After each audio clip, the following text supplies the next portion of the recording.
Marcus Darnell was just 17 when he walked into Crest Hill High's elite math class, and instantly became a target. When the white lecturer, Mr. Royston, asked him to solve a college-level problem as a joke, the class burst into laughter. But what happened next wasn't funny. It was dangerous. Because the moment Marcus started solving, the school started unraveling. And by the end of the day, he wasn't being celebrated. He was being investigated. Why was his brilliance seen as a threat? And who decided he didn't belong? Before we deep dive into this interesting story, subscribe to our channel, and tell us where are you watching from. Share in the comments below. On a humid Monday morning in suburban Georgia, the scent of dew still clung to the blades of grass as yellow buses lined up outside Crest Hill High. Students spilled out in clusters laughing, shoving, absorbed in teenage worlds stitched together by TikTok trends and hallway gossip. Inside room 3B, the advanced math classroom buzzed with idle chatter and academic pride. These were Crest Hill's so-called elite, the students chosen for their gifted potential, a term that had long been a coded pass for whiteness in the school's higher courses. 17-year-old Marcus Darnell stood at the threshold of the classroom, his presence folding the energy of the room into something taut. He wasn't just new, he was unexpected, tall, soft-spoken, and dressed in a navy hoodie that bore the faded crest of his former magnet school. Marcus entered with the kind of quiet that demanded attention. His skin, a deep brown, like polished walnut, seemed to radiate defiance simply by existing in that room. Eyes darted toward him, some curious, some cautious, and others openly condescending. He didn't flinch. Marcus had been in enough classrooms to know the unspoken rules. Black students were tolerated in sports teams, celebrated in music competitions.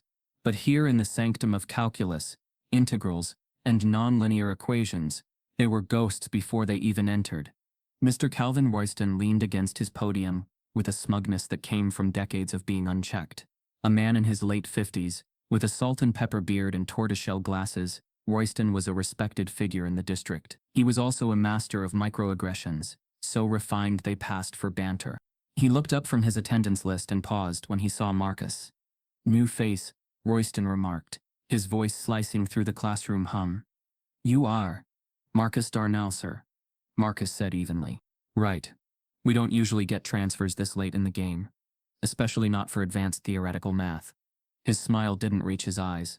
"But welcome." Marcus nodded and quietly took the only available seat, second row, center. It felt like a spotlight. Royston cleared his throat and turned toward the whiteboard. "Let's begin with something fun today," he said, reaching for a black marker.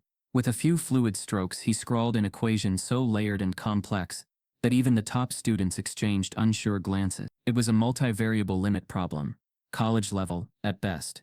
"This," Royston said, stepping back, "is a little brain teaser I like to start the semester with. It's not from your syllabus. Don't stress." There were chuckles.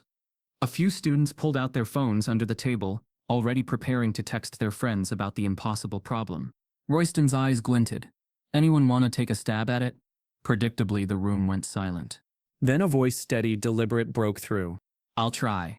Heads turned like dominoes, all toward Marcus. Royston blinked, amused. "You'll try?" Marcus nodded. "Yes, sir." The silence stretched too long. One boy at the back let out a short laugh. A girl whispered something into her friend's ear, both trying to stifle giggles. It wasn't just the audacity that shocked them. It was the implication that Marcus believed he could do what the rest of them hadn't even dared to attempt. Royston tilted his head. "Well, all right then, Mr. Darnell. Let's see what you've got." He stepped aside and gestured toward the board. The classroom watched with a hunger that wasn't about math at all. Marcus stood up, walked to the front, and took the marker. His hands were steady, though his heart thudded in his ears. Every footstep he took echoed with the weight of centuries, of rooms where boys like him were told to stay in their place. He didn't ask questions. He didn't stall. He just looked at the board and started writing. First came the simplification of nested expressions, then a quick adjustment of coefficients. His method was unorthodox, but precise. The room leaned forward, not in admiration, but disbelief. Each line Marcus wrote dismantled their assumptions about him, line by line, variable by variable. Royston's smirk had faded by the time Marcus reached the fourth step. Something unreadable passed across the teacher's face. Not concern, not suspicion. Something worse, Realization. Marcus wasn't just guessing. He knew exactly what he was doing. Whispers started to rise. Is he right? I think so. No way. Royston interrupted. All right, that's enough, he said sharply. Marcus paused. He wasn't finished. I'd like to complete it, he said quietly, still holding the marker. Royston smiled tightly. I'm sure you would, but we have a curriculum to follow. And then he turned to the class and said, louder. Besides, I think we've all had our fun, haven't we? The laughter was uneasy now. It wasn't funny anymore. Marcus stood still, his shoulders squared, his hands slowly lowering the marker.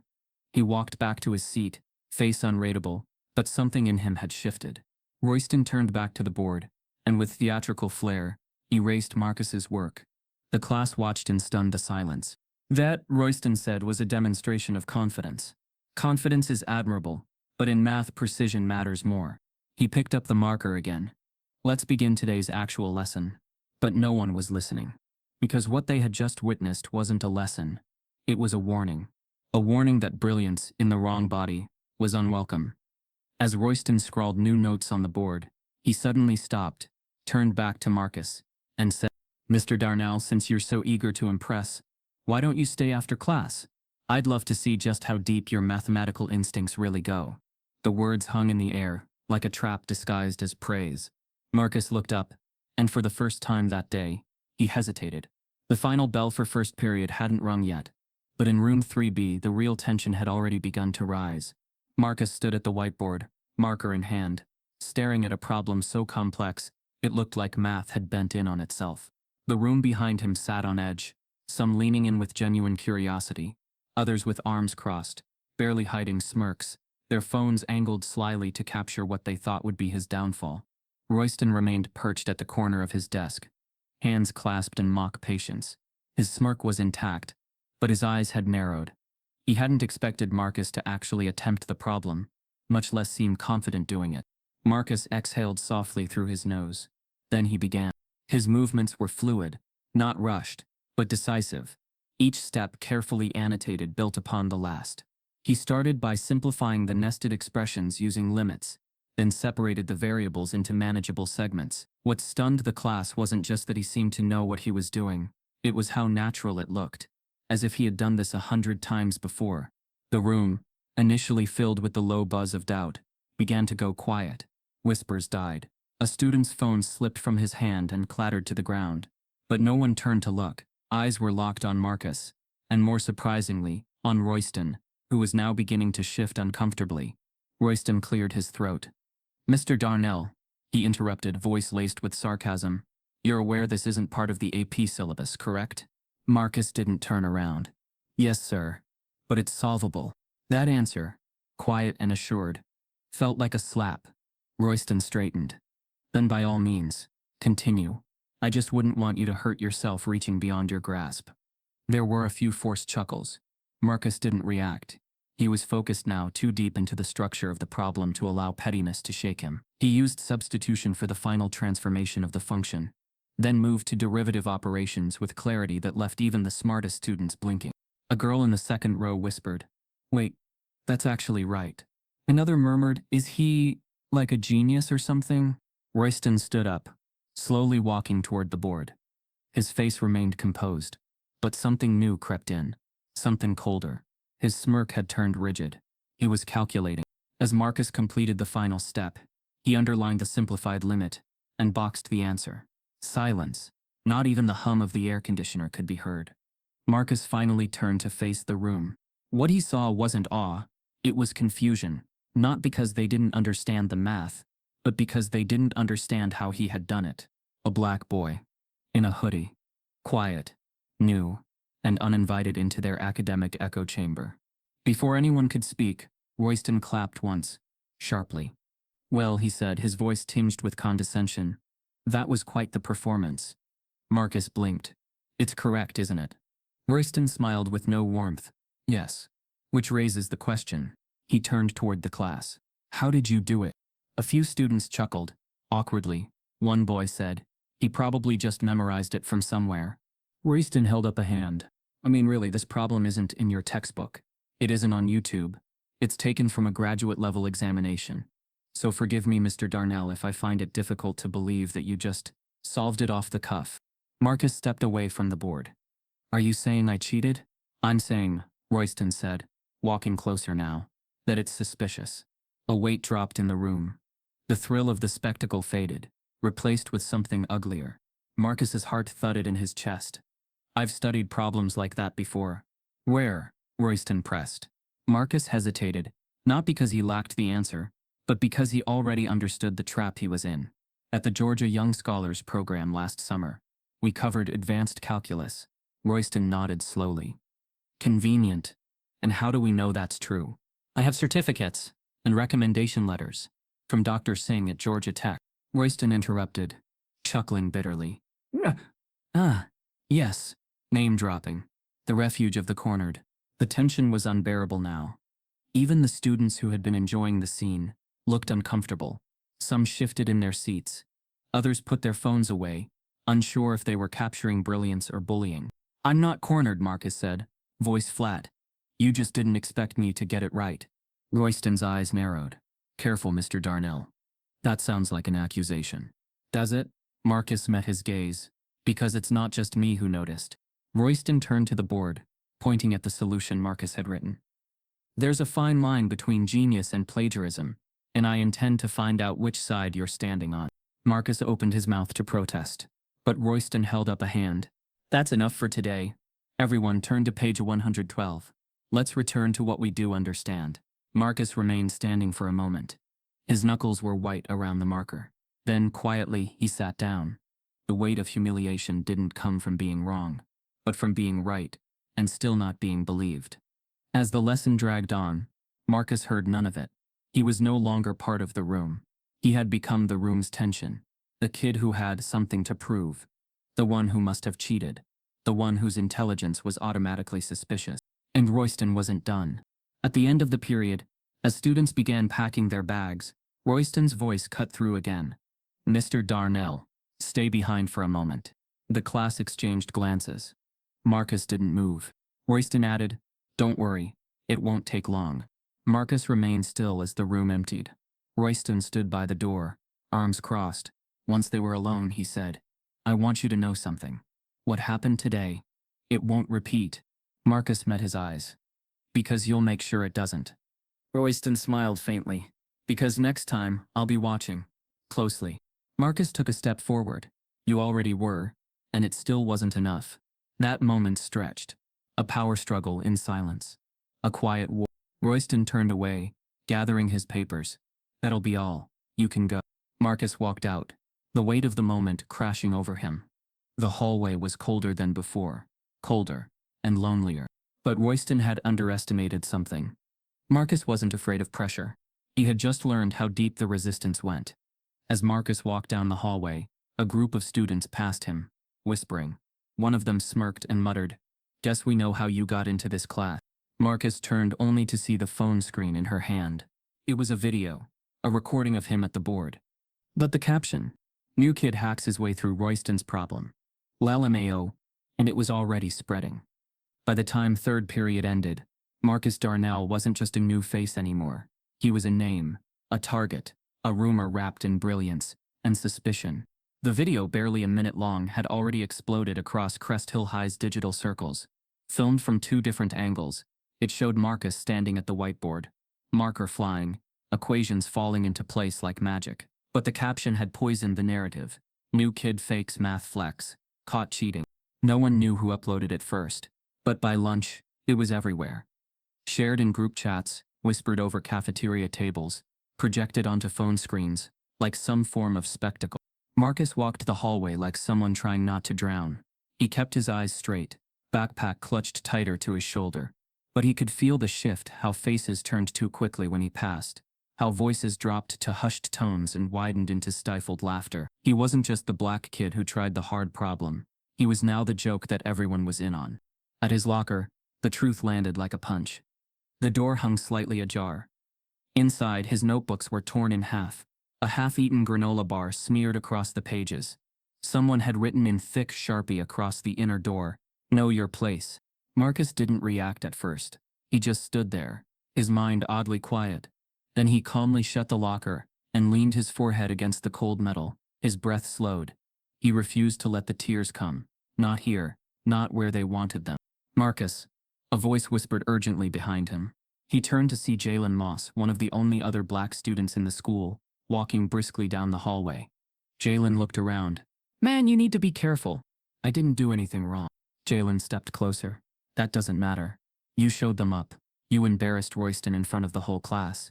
People are saying you were trying to make a point. I solved a math problem, Marcus replied. That's it. Jalen shook his head. Not to them. To them you made them look stupid. And worse, you looked smarter. That's a problem they don't know how to solve. Marcus looked away. Let them talk. They're not just talking, bro. People are saying you hacked the solution. That your mom helped you. That you downloaded it from Reddit. They think you staged it for attention. Marcus's jaw tightened. And the truth? Jalen sighed. No one cares about the truth. They care about what fits their story. Just then the intercom crackled overhead. Marcus Darnell, please report to the front office. Immediately. Jalen gave him a look that said everything. You okay? Marcus didn't answer. He was already moving. The walk to the office felt longer than the halls should have allowed. Every step echoed louder than the last. He passed a few teachers along the way. Most didn't look up. One gave him a glance that was almost pitying. That was worse than hate. Inside the front office, the air was colder, cleaner, stiffer. Behind the counter sat Mrs. Aldridge, the attendance clerk. Her eyes met his for a second, then drifted back to her screen. You can go in, she muttered. The principal's office door stood open, but Marcus knocked anyway. Principal Heather Lovelace sat behind her desk, her hands folded too precisely on a manila folder in front of her. She had the kind of smile that belonged in real estate commercials. Friendly, but practiced. Marcus, she said, gesturing for him to sit. Please. He lowered himself into the chair across from her. I'm sure you've heard about the excitement today. I guess. There's been quite a bit of chatter, she said, carefully flipping open the folder. About your, participation in Mr. Royston's class. I solved a problem he put on the board. Yes, she said, drawing the word out like it was unfamiliar. A problem that, according to Mr. Royston, was not intended to be solved. Certainly not at your level. My level? I mean, you're new to this district. You just enrolled last week. We don't have a record of you participating in any advanced math curriculum prior. I was part of the Georgia Young Scholars program. They have my transcripts. Yes, and those will be reviewed. In the meantime, she slid a piece of paper across the desk. Marcus stared at it. Disciplinary notice. Disruption of classroom environment. His chest tightened. I didn't disrupt anything, he said slowly. Marcus, I'm not accusing you of misconduct. But your actions created a stir. Students were distracted. The focus of the class was derailed. Mr. Royston has filed this notice as a formality, pending a review. So I'm being punished for being good at math. Marcus, I'm not stupid, he said, standing up. This isn't about disruption. It's about embarrassment. He didn't like that I could solve it. Principal Lovelace's tone hardened. Please watch your tone, Mr. Darnell. Marcus leaned in, voice calm, but cutting. That's exactly what people say when they don't want to hear the truth. She stared at him, her face unreadable. We'll be contacting your mother, she said finally. You're free to return to class. Marcus left the office in silence, but inside his thoughts raged like thunder behind glass. In the boys' bathroom near the science wing, Marcus stared at his reflection. The fluorescent lights above flickered faintly, casting a weak glow across the mirror. His face looked the same, his eyes steady, but everything had changed. He had walked into Crest Hill High, wanting to learn, hoping for challenge, for opportunity. Instead, he had been marked. Not because he was wrong, because he had proven them wrong. Behind him, the door creaked open. A voice followed. You really had them shook, man. Marcus turned. It was Aaron Flagg, another student from his math class. White varsity jacket, lacrosse badge, friendly smile. Too friendly. You got people talking, Aaron said, leaning against the sink. Royston's pissed. He said you pulled a stunt. Marcus said nothing. I mean, I thought it was cool. Crazy, but cool. Just maybe lay low for a while, you know? Marcus tilted his head. Why? Because things get messy when you make teachers look bad. Especially that teacher. Thanks for the advice, Marcus said flatly. Aaron gave him a look that was hard to read. somewhere between admiration and condescension. Just saying. You don't want to become that kid. Marcus stepped past him, hand on the door. I already am. Back in class, the whispers never stopped. Even when the teacher lectured, Marcus could feel the weight of stares. One girl passed him a note folded into a triangle. It read, "Are you really a genius or just trying to go viral?" He crumpled it without a word. The damage had already spread. Not to his grades, but to his place. They were turning him from student to spectacle, from math kid to problem. After school, Marcus approached his locker again, only to find a red envelope taped to the front. Inside, it wasn't a threat. It was official, a printed disciplinary notice. Reason: disruption of classroom environment. Refusal to comply with redirection. Status: recorded on permanent file. As Marcus gripped the paper in disbelief, his phone buzzed in his pocket. An anonymous message. No contact name. No context. Just a screenshot of a private teacher group chat. One message was highlighted. It read, "Royston's right. That Darnell kid's a plant. No way he solved that without help." The next message, "We need to make sure he doesn't pull another stunt like that again." The next morning at Crest Hill High began with the weight of silence. Not the kind that comes with peace, but the tight, coiled quiet that follows scandal. The type of silence that hums just beneath polite smiles and controlled hallway greetings. But behind the locked door of room A107, the staff conference room, the silence didn't last long. The faculty meeting had been called with urgency, the subject line vague: academic integrity concerns, AP Mathematics. At the head of the long oak table sat Mr. Calvin Royston, arms folded across his neatly pressed shirt. Principal Heather Lovelace flanked him to the left, her lips thin with restraint, while Assistant Principal Grayson Temple scanned his iPad like he didn't want to be involved at all. Across the room, seated in uneven clusters, sat the rest of the math department. 6 teachers of varying ages, mostly white, mostly seasoned, all tight-lipped. Royston was the first to speak. "This is not a witch hunt," he said calmly. "This is a procedural response to an incident that undermined the credibility of our AP curriculum." No one responded. Royston continued. "The student Marcus Darnell arrived 1 week ago, and within 48 hours, produced a complete solution to a problem 3 levels above our coursework. He claimed it was intuitive. I claim it was either rehearsed, stolen, or worse, assisted." A younger teacher, Miss Carver, furrowed her brow. "But the work he showed on the board, it was original." "That's precisely the problem," Royston snapped. "Too original, too neat, no hesitation, no sign of working through confusion. That's not how students solve problems unless they've already seen them." From the back of the room, Mrs. Lindell, an older woman with a gentle voice and a reputation for fairness, finally spoke. "Or perhaps he's simply that gifted." Royston shot her a look. "Come on, Diane." "No, seriously," she said, straightening in her chair. "We're a department that claims to uplift excellence. Isn't it possible that he's exactly what he appears to be? A talented student who caught everyone off guard?" Lovelace interjected before the tension could spread further. "Mrs. Lindell, I understand your perspective. But we have to acknowledge the optics of this situation. This isn't just about math, it's about institutional credibility. We need consistency. We cannot let anomalies redefine protocol." "Anomalies," Lindell echoed softly, almost to herself. "That's what we're calling him." The word hung like smoke. Royston leaned forward. "I propose we open a formal review of Marcus Darnell's academic background, test scores, transferred grades, extracurricular claims, and in the meantime he be removed from the AP course until the matter is resolved." Miss Carver raised her hand cautiously. "Won't that look retaliatory?" Royston smiled thinly. "Only if someone decides to spin it that way." Marcus sat outside the office again. That afternoon, this time he wasn't summoned by intercom. He was called out of chemistry, escorted by a hall monitor with the same sterile efficiency used to remove troublemakers. He waited in the same hard plastic chair. No one spoke to him. When the door finally opened, it wasn't Principal Lovelace who greeted him. It was a man he hadn't seen before, balding, red-faced, with a clipboard in hand. "Mr. Darnell, I'm Mr. Temple. Let's have a quick chat." They walked into a smaller side office. No windows, just beige walls, and an overused air freshener scent that tried too hard to feel clean. Marcus sat stiffly. He didn't ask questions anymore. Temple didn't waste time. "There have been concerns," About your academic placement. I didn't cheat. No one's accusing you of that, Temple said quickly, too quickly. But the issue is your enrollment happened so fast. We didn't get to properly assess your compatibility with the AP curriculum. Marcus stared. You mean I solved a problem too fast? Temple looked uncomfortable. It's just your previous school didn't offer AP-level calculus, and your Georgia Young Scholars paperwork hasn't arrived yet.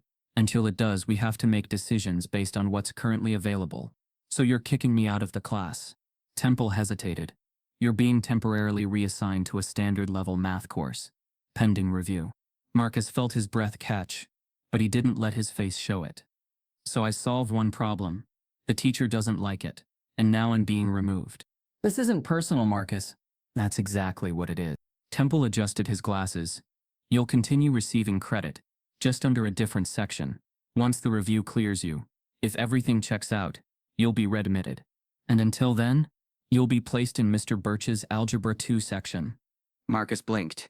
That's 2 grades below where I am. Temporary. Marcus stood, voice calm but acid sharp. You're not punishing me for being wrong. You're punishing me for being better than what you expected. Temple didn't reply. Word spread fast.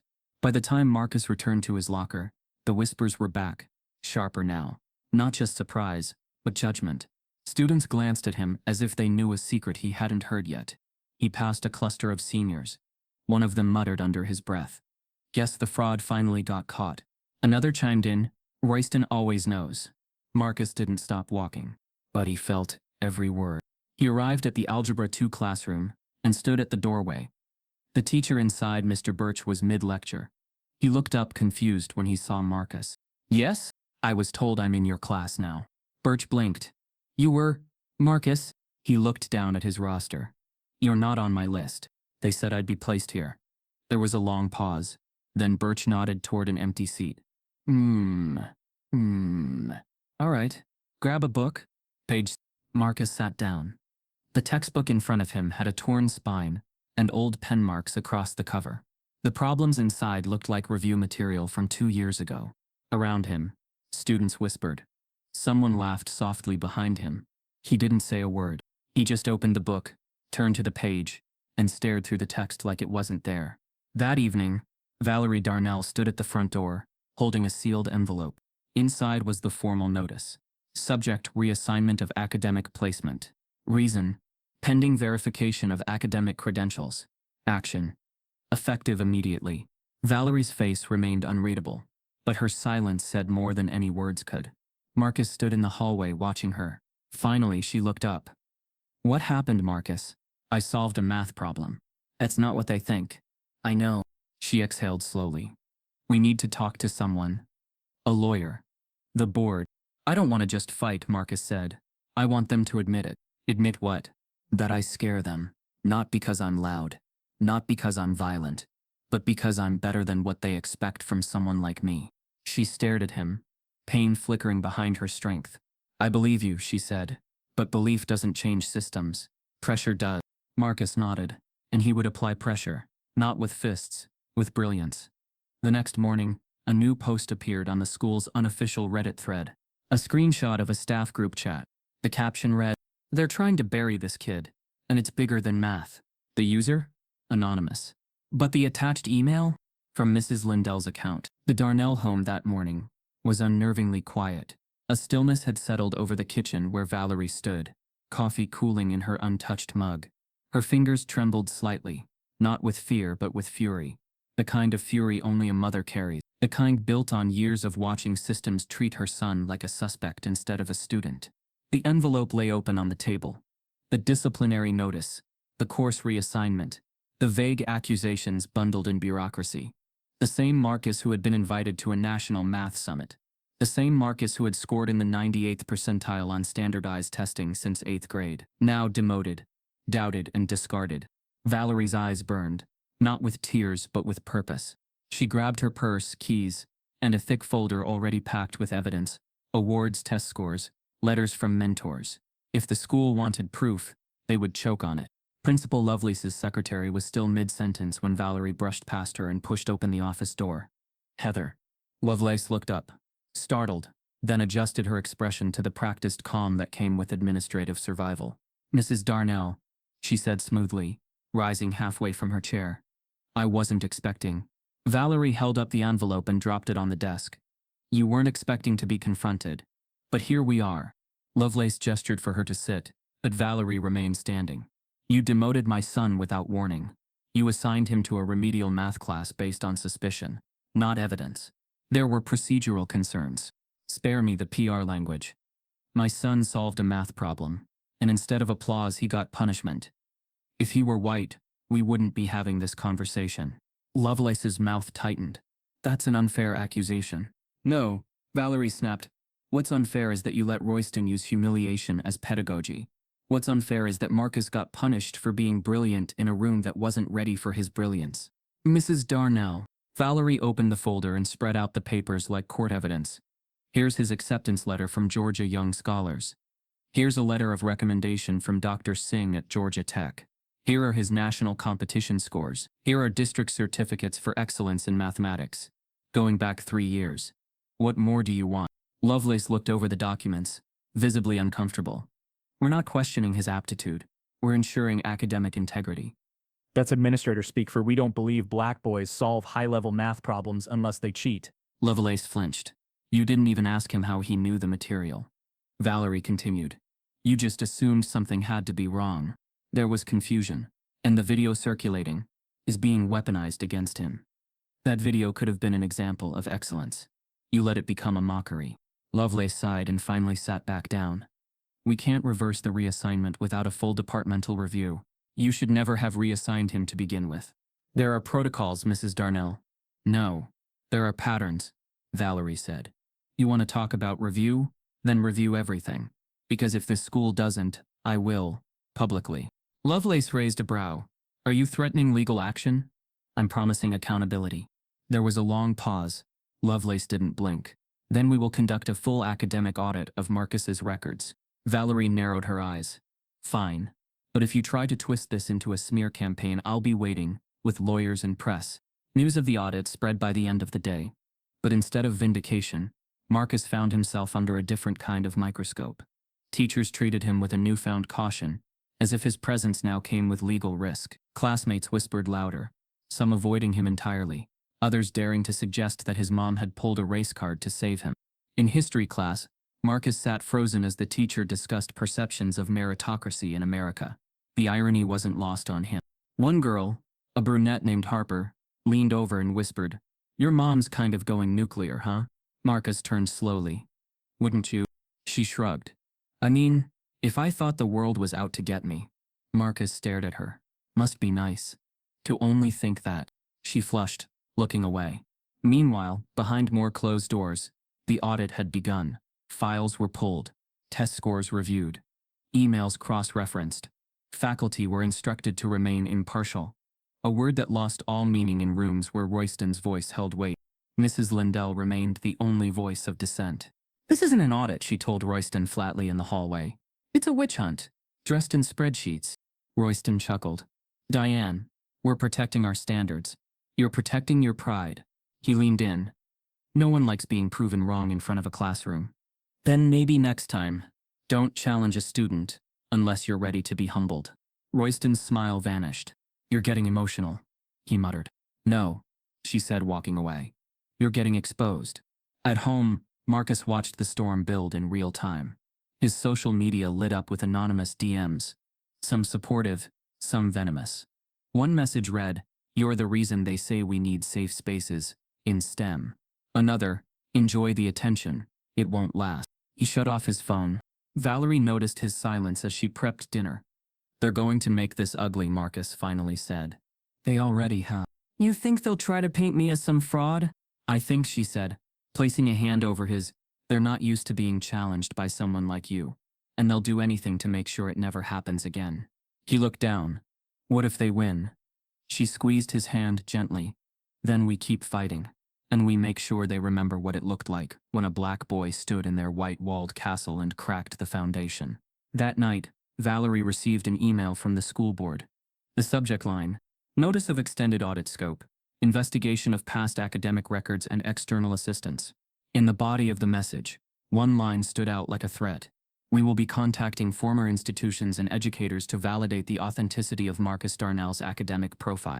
And at the very bottom, CC Calvin Royston. The word audit echoed through the halls of Crest Hill like a curse disguised as protocol.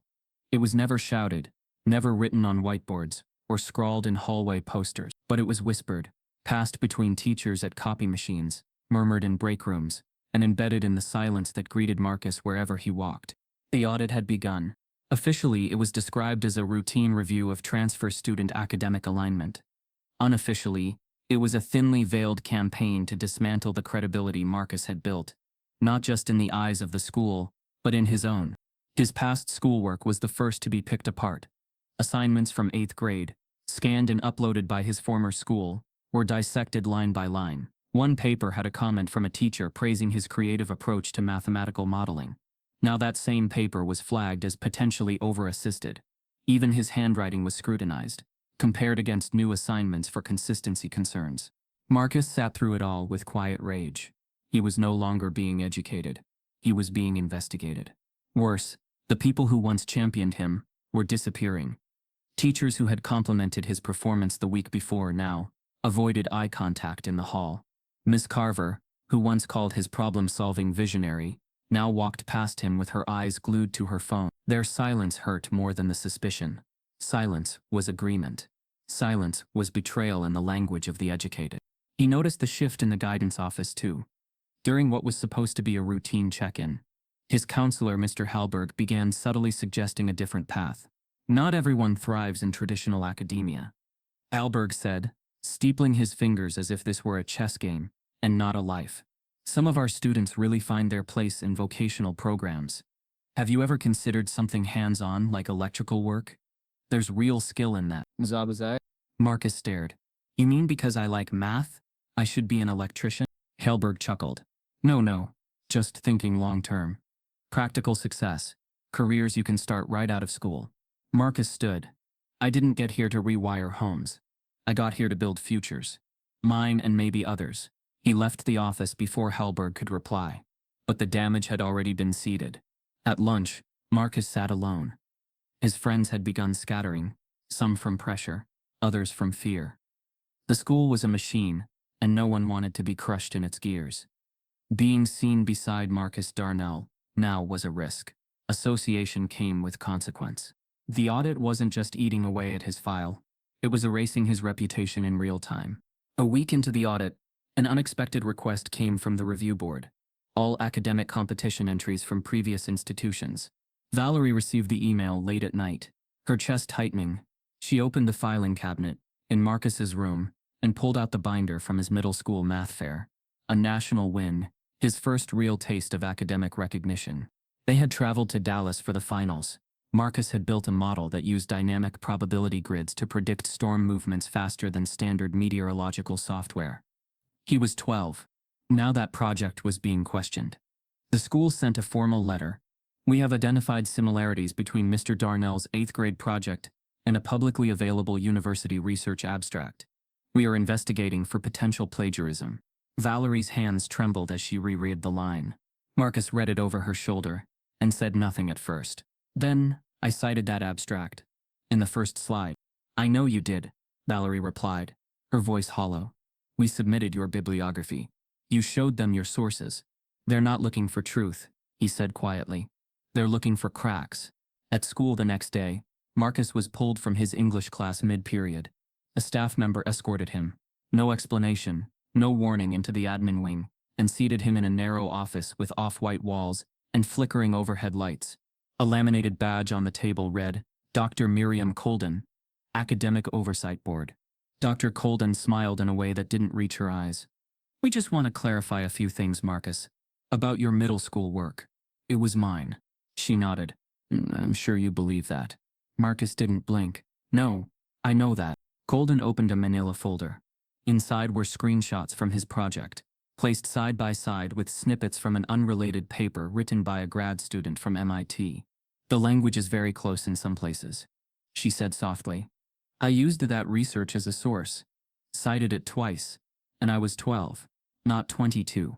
Perhaps, she said. But your work shows complexity and terminology not typically seen in middle schoolers. Marcus leaned forward. So the logic is, if I write like I belong in the room, it must mean I cheated to get in. There was a pause. Would you be willing to write a statement explaining how you approached the project?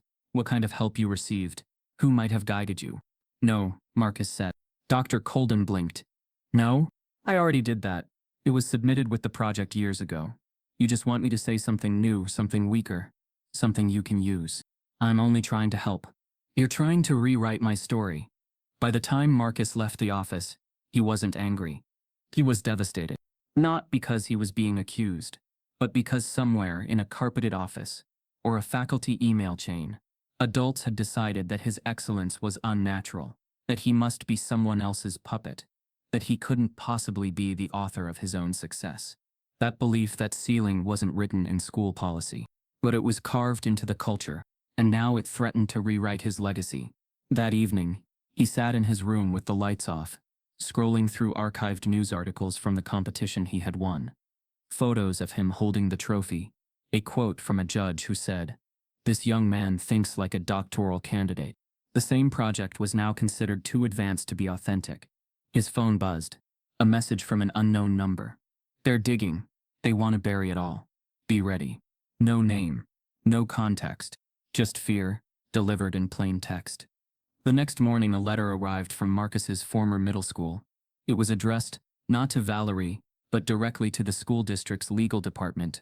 Inside was a shocking statement. Upon re-evaluation of student Marcus Darnell's 8th grade math fair project, we are unable to verify full originality. The project may have exceeded expected skill levels for that age group. Further review advised. Stamped at the bottom. Signed, Principal Susan Eddings, the same principal who once called Marcus her brightest light. The walls of Crest Hill High weren't made of brick or drywall anymore. They were made of glances, whispers, and suspicion. With each passing day of the audit, Marcus Darnell wasn't just under review, he was under siege. The headlines hadn't hit the papers yet, but the narrative was fully alive within the school. He cheated. It was all too polished. He had help, obviously. The same brilliance that had once illuminated Marcus now cast shadows people were too eager to run from. To the faculty, Marcus was no longer a gifted student. He was an anomaly that made them uncomfortable. The questions they once praised him for were now framed as challenges. The insight he offered was recast as arrogance. Every step he took in the hallway felt like walking through a court without a judge, where the jury whispered before he spoke, and the verdict had already been decided. In class, his presence invited tension. When he raised his hand, teachers hesitated. When he didn't, they moved on quickly. He had become too loud by simply existing. The audit's reach stretched further now. Letters were sent to former teachers. Interviews were requested with previous mentors. One administrator suggested a handwriting analysis of his past essays. Another hinted that his mother's involvement in local education boards might have played a role in opening doors. Valerie had seen enough. On a gray Thursday morning, she walked into a downtown law office, with a folder full of documents and a voice full of fury. "I need someone who knows how to fight institutions," she told the receptionist. 30 minutes later, she was sitting across from attorney Denise Harper, sharp-eyed, no nonsense, and already scanning the documents with a scowl. "They've weaponized the audit," Harper said after 10 minutes. "This isn't about verifying credentials. It's about dismantling a narrative they don't want to exist." Valerie nodded. "They're treating my son like a threat, because he's exceptional and black in the wrong zip code." Harper closed the folder. "Then it's time we make some noise." Within a week, Harper sent a legal notice to Crest Hill High and the district office. Cease and desist selective academic targeting. Formal legal complaint pending based on racially biased conduct. The school board responded with cold efficiency. "We will proceed with the audit as scheduled. This is a matter of academic integrity, not race." But outside the school walls, the story was beginning to change. A local education activist, Martin Leeds, caught wind of the case through a teacher's anonymous message. His nonprofit, Truth Trackers, had exposed 3 cases of racial bias in neighboring counties. He read the file, and then he called a journalist. That journalist was Layla Stone. With a background in investigative education reporting and a talent for turning schoolhouse scandals into statewide conversations, Layla didn't hesitate. She requested an interview with Valerie and Marcus. They met at a quiet cafe downtown, far from Crest Hill's watchful eyes. Layla hit record. "Tell me everything," From the first day, Marcus, usually reserved in unfamiliar company, surprised even his mother with how steady he sounded. He didn't fumble, he didn't sugarcoat, he simply said, "They didn't question my answer, they questioned that I could be the one with it." The article dropped 3 days later. Headline: Too Smart, Too Black? Inside Crest Hill High's quiet discrediting of a gifted student. The piece included quotes from Valerie, references to the audit, legal documents, and a haunting closing line from Marcus. "My biggest crime was raising my hand." The article spread like wildfire, first locally, then statewide, then beyond. Social media caught on. The hashtag #WantMarcusSolve trended within 48 hours. Civil rights groups began tagging the school board. Celebrities quietly reposted. Activists began emailing the district in droves.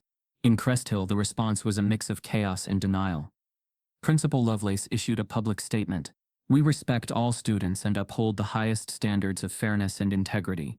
Any suggestion otherwise is being reviewed internally." But it was too late for internal reviews. The nation had started watching. At school, the attention only deepened the tension. Marcus's locker was defaced again. This time not with insults but with mockery. A printed copy of his face was taped to the door with the words, "Guess fame doesn't equal genius." His peers avoided him not out of hate, but out of fear of being seen on the wrong side of a scandal. Even those who once admired his work now kept their distance, afraid their own opportunities might be questioned if they were tied to the boy under investigation. Yet Marcus walked taller, not out of pride, but out of necessity. His name was out there now. His story was no longer theirs to twist in silence. One evening, Harper called Valerie, with a voice that was almost gleeful. "We may have something." Valerie turned down the volume on the TV. "What is it?" "A former substitute teacher sent us a hard drive. Said it was from an old faculty group folder. Backed up before she left." Valerie sat forward. "And there's an email." Harper took a breath. "From Royston. From 2 years ago." She read it aloud. Subject: AP Math Enrollment Concerns. From Calvin Royston. To faculty discussion thread. Date: August 8. "I'll be honest, when the board pushes for more diversity, what they really want are photo ops, not mathematicians. We're already lowering the bar. If one more underprepared equity placement ends up in my AP class, I'm retiring early." Silence. Valerie closed her eyes. "Please tell me that's real." "It's watermarked. Metadata's clean. It's real." The next day, Layla Stone published a follow-up piece. Headline: Exclusive. Crest Hill teachers leaked email mocks diversity, undermines students of color. The article included the full email and an analysis of Royston's role in the Marcus Darnell case. A quote from Harper underscored the weight of the discovery. "This isn't about one teacher. It's about a culture that sees black brilliance as a threat, not a triumph." Crest Hill was thrown into immediate crisis mode. Royston declined all media requests.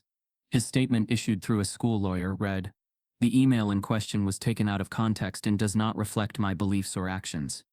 I have always upheld academic excellence and fairness. But the damage was done. The community demanded answers." The school board scheduled an emergency meeting, and the nation waited. The night before the board meeting, Marcus received an anonymous DM. The profile had no name, no posts, just a message. "You think the email's bad? He's been grading minority students harsher for years. I have proof, and I'm ready to share it." The sender? A former student. The Monday after the email leak, Crest Hill High no longer looked like a quiet suburban school. It looked like a campus on the edge of transformation. It started with a t-shirt. Simple white cotton, bold black letters. "Let Marcus solve." One student wore it to school, then 3, then 20. By lunchtime, dozens of students had them on, walking through the halls like moving billboards. The phrase became more than a slogan. It became a challenge to the silence. And silence, finally, was breaking. Some wore the shirts as protest, others out of solidarity, and a few because it made them feel brave. Like their voices mattered in a place where they'd always been taught to stay quiet. Marcus hadn't asked for any of it. But he saw it. He felt it. He walked into school that morning to a round of slow claps in the hallway. Not mocking, not sarcastic, just support. For the first time in weeks, someone smiled at him without reservation. A girl he didn't know held the door open for him and said, "We've got your back." He nodded, stunned. But not everyone approved. In the main office, Royston paced behind closed doors. his temper barely held in check. He slammed a printout of the student newspaper on the conference table. "They're weaponizing the classroom," he barked. "This is harassment." Principal Lovelace raised her hands in feudal diplomacy. "It's a peaceful protest, Calvin. We can't silence them just because the shirts make us uncomfortable." Royston's eyes flared. "They're calling me a racist in fabric form. This is a lynching." Assistant Principal Temple flinched. "That's not the language I would use." "It's reverse racism," Royston snapped. "I'm the one under attack now." Lovelace closed her eyes. Exhaustion carved into her face. "The board is reviewing everything. You need to let the process play out." But Royston had already made up his mind. Outside, the movement grew louder. By midweek, flyers circulated calling for a walkout. Organized by the Student Equity Club, the plan was clear: walk out of class at exactly 10:15 a.m. Stay silent for 10 minutes on the front lawn, then speak. Word spread quickly. Text threads, Snapchats, quiet nods in the cafeteria. Marcus tried to stay out of it. He didn't want to be the poster child of resistance. He just wanted to survive the school year. But the movement wasn't waiting for his permission. The walkout happened on a crisp Wednesday morning. At 10:15 on the dot, students in nearly every class rose from their desks and filed out in silence. Teachers protested, some begged, others threatened detention. But the students kept walking, dozens of them, then over 100, flooding the front lawn with quiet purpose. Marcus stood near the edge of the crowd, hands in his pockets, overwhelmed. A student with a megaphone stepped forward. It was Elena Ramirez, head of the Equity Club. "We are not here to disrupt," she said, her voice trembling. "We are here to demand that this school stop confusing color with controversy. Stop criminalizing intelligence. Stop treating black excellence as a threat." Cheers followed. Signs rose into the air. "Stop the audit. Challenge the bias. Smart, not suspect." Marcus turned to see a teacher watching from the window. Mrs. Lindell. She gave him a slow nod. It was the smallest gesture of hope he'd seen in weeks. Local media showed up that afternoon. Drones hovered overhead. Reporters interviewed students by the fence. The footage aired on the evening news. Students protest discrimination at Crest Hill High. The school board remained quiet. Royston did not. That night, he went live on a right-wing radio show known for stirring controversy. "This is what happens when we let feelings override facts," he told the host. "I've spent my entire career upholding academic excellence, and now I'm being painted as a villain because I dared to ask questions." He continued, voice rising. "We are watching the death of rigor, the death of standards, all because I didn't bow down to political correctness." The host nodded enthusiastically. "Sounds like a witch hunt."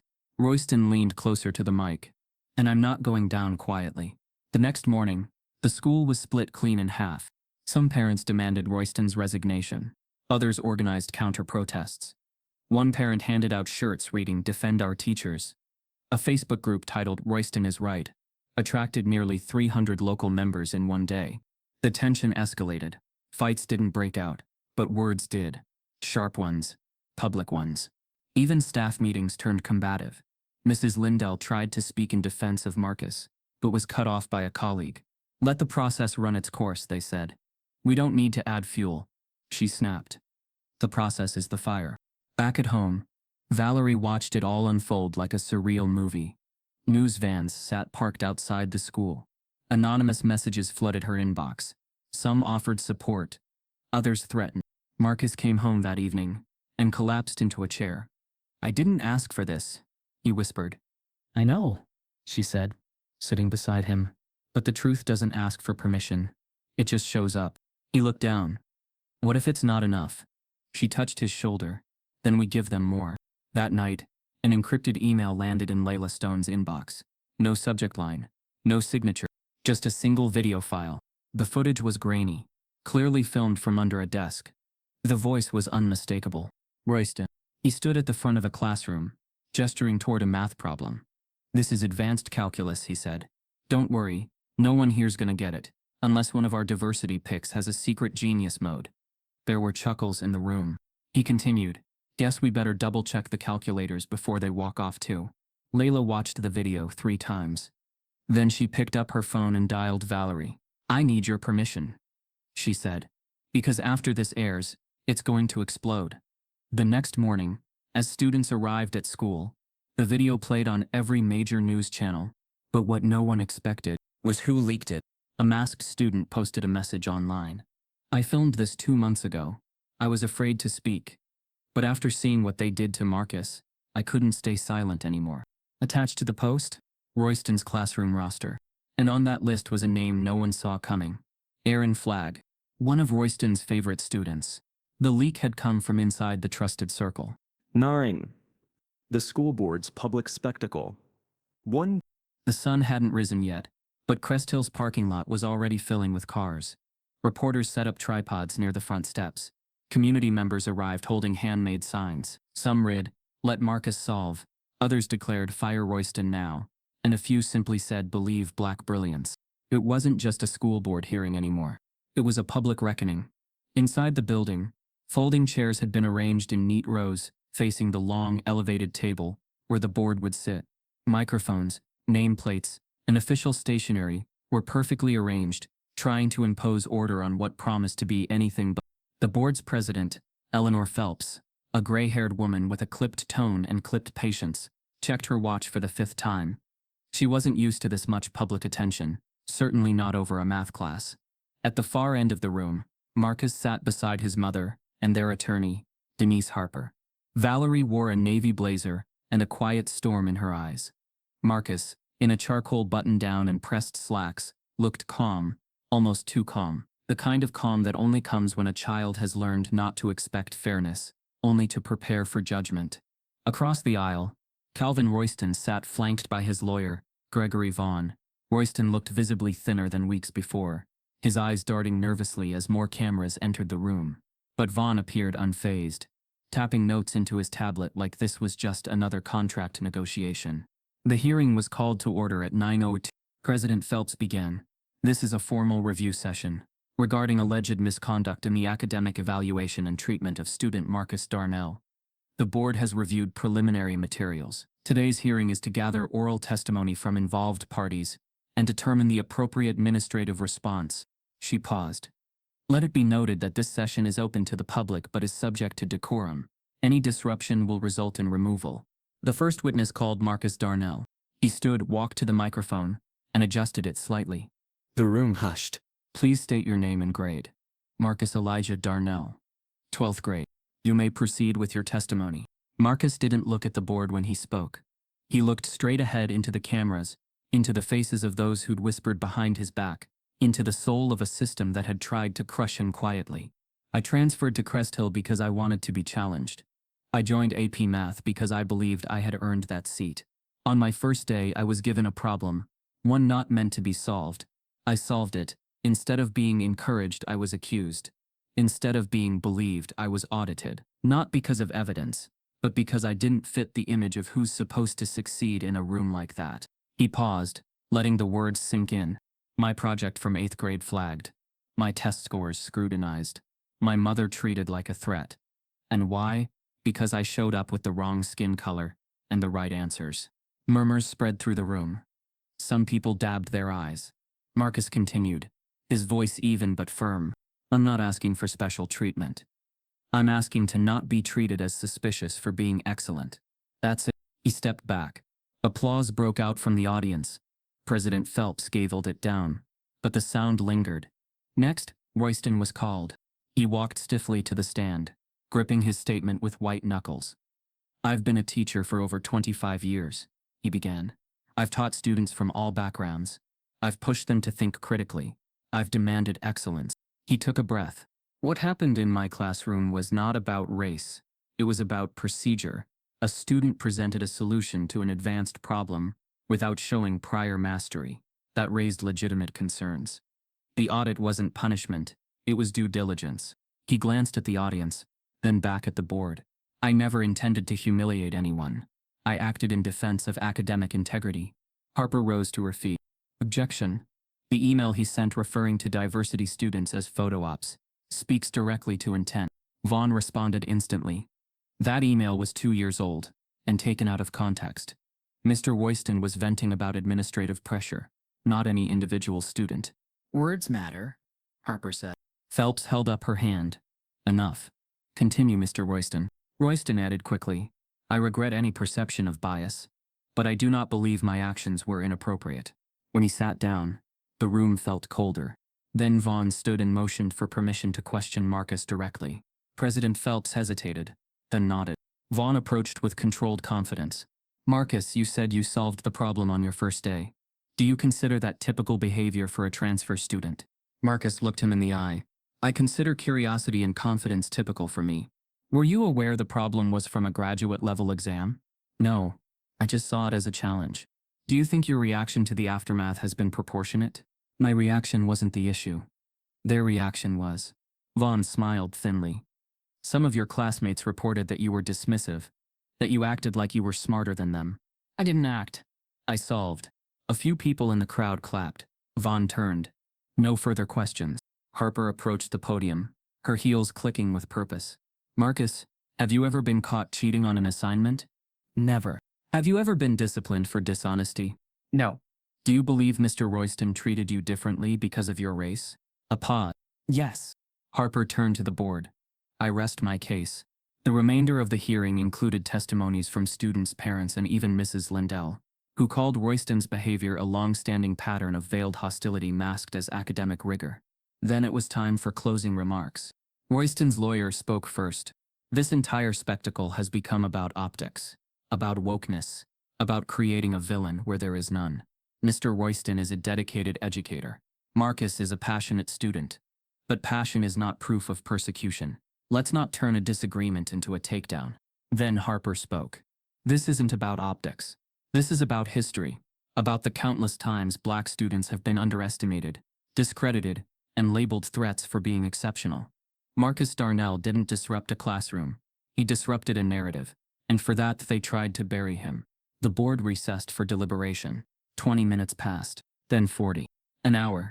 When they returned, President Phelps looked more composed, but less certain. She cleared her throat. The board has reviewed the presented testimony and evidence. At this time, we are not prepared to issue a final decision. Gasps echoed through the room. She continued. Given the evolving nature of the facts and the sensitive implications, we are postponing the verdict pending further investigation, including external review by an independent educational equity consultant. Shouting broke out. Protesters surged to their feet. Phelps gavelled hard, shouting for order. Marcus stood still, shoulders square, eyes forward. He wasn't surprised, just tired. As the room began to empty, Harper's phone buzzed. A new message. Unmarked number. The text read, if you want real proof Royston's bias was systemic, check the grading data from his last 3 years. Patterns don't lie. Attached, a spreadsheet file, titled, See Royston Grade, Distribution Race Gap compiled. The game had just changed. The sun hadn't risen yet, but Crest Hill's parking lot was already filling with cars. Reporters set up tripods near the front steps. Community members arrived holding handmade signs. Some read, Let Marcus solve. Others declared Fire Royston now. And a few simply said Believe Black Brilliance. It wasn't just a school board hearing anymore. It was a public reckoning. Inside the building, folding chairs had been arranged in neat rows facing the long, elevated table where the board would sit. Microphones, nameplates, and official stationery were perfectly arranged, trying to impose order on what promised to be anything but. The board's president, Eleanor Phelps, a gray-haired woman with a clipped tone and clipped patience, checked her watch for the 5th time. She wasn't used to this much public attention, certainly not over a math class. At the far end of the room, Marcus sat beside his mother and their attorney, Denise Harper. Valerie wore a navy blazer, and a quiet storm in her eyes. Marcus, in a charcoal button-down and pressed slacks, looked calm, almost too calm. The kind of calm that only comes when a child has learned not to expect fairness, only to prepare for judgment. Across the aisle, Calvin Royston sat flanked by his lawyer, Gregory Vaughn. Royston looked visibly thinner than weeks before, his eyes darting nervously as more cameras entered the room. But Vaughn appeared unfazed, tapping notes into his tablet like this was just another contract negotiation. The hearing was called to order at 9. President Phelps began. This is a formal review session regarding alleged misconduct in the academic evaluation and treatment of student Marcus Darnell.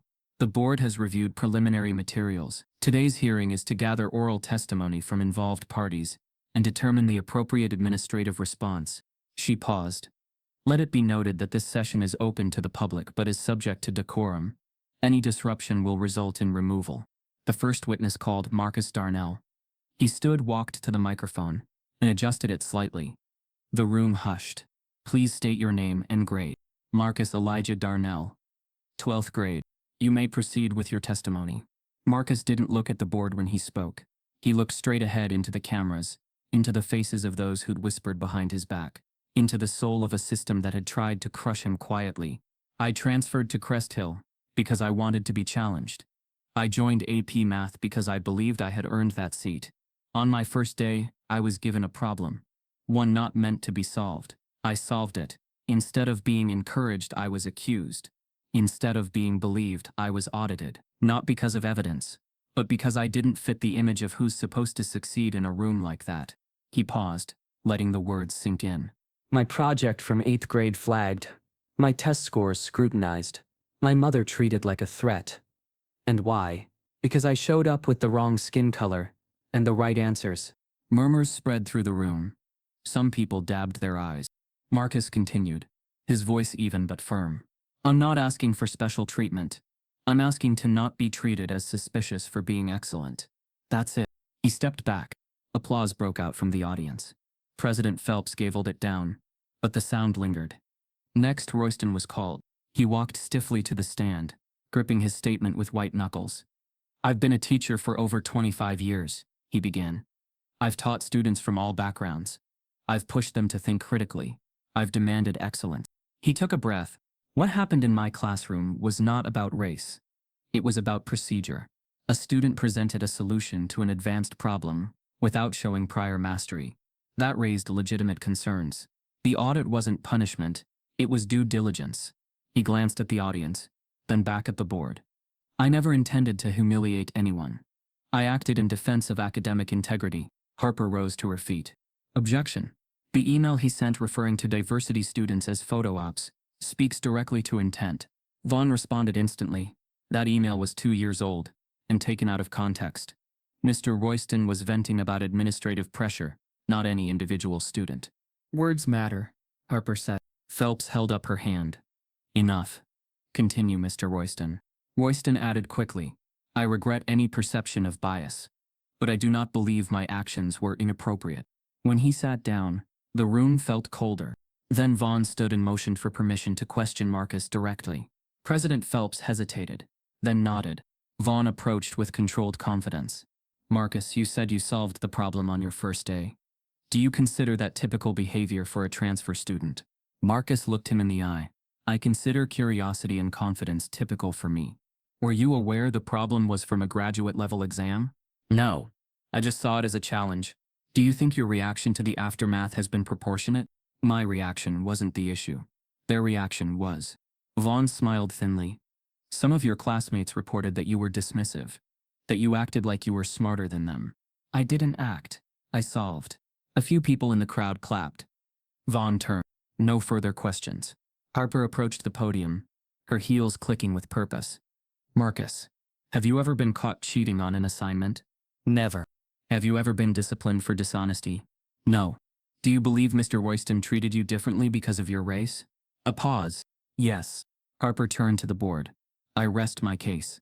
The remainder of the hearing included testimonies from students, parents, and even Mrs. Lindell, who called Royston's behavior a long-standing pattern of veiled hostility masked as academic rigor. Then it was time for closing remarks. Royston's lawyer spoke first. This entire spectacle has become about optics, about wokeness, about creating a villain where there is none.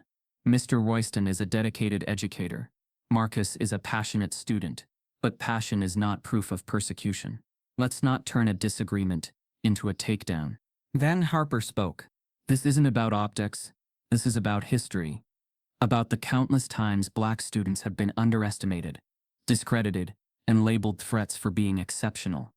Marcus Darnell didn't disrupt a classroom. He disrupted a narrative. And for that, they tried to bury him. The board recessed for deliberation. 20 minutes passed, then 40. An hour. When they returned, President Phelps looked more composed but less certain. She cleared her throat. The board has reviewed the presented testimony and evidence. At this time, we are not prepared to issue a final decision. Gasps. echoed through the room. She continued, "Given the evolving nature of the facts and the sensitive implications, we are postponing the verdict pending further investigation, including external review by an independent educational equity consultant." Shouting broke out. Protesters surged to their feet. Phelps gavelled hard, shouting for order. Marcus stood still, shoulders square, eyes forward. He wasn't surprised, just tired. As the room began to empty, Harper's phone buzzed. A new message. Unmarked number. The text read, "If you want real proof Royston's bias was systemic, check the grading data from his last 3 years. Patterns don't lie." Attached? A spreadsheet file, titled, "So Royston Grade Distribution Race Gap Compiled. XLX." The game had just changed. The morning after the board's non-verdict, the Darnell household woke to a storm, but not the kind that came from nature. It came from screens. It began with a tweet. A well-known civil rights attorney had posted a clip from Marcus's testimony, quoting his final words, "I'm not asking to be treated special. I'm asking to not be punished for being excellent," and added the hashtag #Dine, let Marcus solve. Within hours, it exploded. By midday, the hashtag had climbed to the top of trending lists. Celebrities retweeted it. Public figures issued statements of support. A Pulitzer Prize-winning writer called Marcus's story a gut punch to every gifted child who's ever been told they don't look the part. News outlets rushed to pick up the story, each headline more incendiary than the last. Brilliance under fire, the black math prodigy. They tried to silence, audit, or witch hunt. Georgia school faces backlash over race and genius. Let Marcus solve. The hashtag that's shaking up education. Valerie sat on the living room couch, laptop open, watching notifications pour in like a broken faucet. She saw messages from strangers, parents, teachers, and even PhD mathematicians who offered Marcus mentorship. But with the light came shadows. By evening, the trolls had arrived. One message read, "This is what happens when we let race trump standards." Another, "If he's so smart, why doesn't he just test out and stop crying?" One particularly chilling DM said, "You'll wish you stayed quiet, boy." Valerie's fingers hovered over the keyboard, unsure whether to report or ignore. Every click felt like choosing between war and exhaustion. Marcus read the comments too. He didn't cry. He didn't break. But he didn't sleep either. That night he lay in bed staring at the ceiling, his body unmoving but his mind flooded with noise. The support felt unreal, like watching his own life through a television window, and the hate? It felt surgical, targeted, like the world had paused to decide whether he belonged in it. At 3:41 a.m., his phone buzzed. A new email. Subject: University opportunity. Immediate consideration. It was from the Office of Admissions at a top-tier Ivy League university. The email was short, but unmistakable. "We've been following your story closely. Your demonstrated aptitude and resilience have deeply impressed our admissions committee. We would like to offer you immediate early admission, full scholarship, beginning next semester." Marcus sat up slowly, staring at the words again and again. "There's only one condition."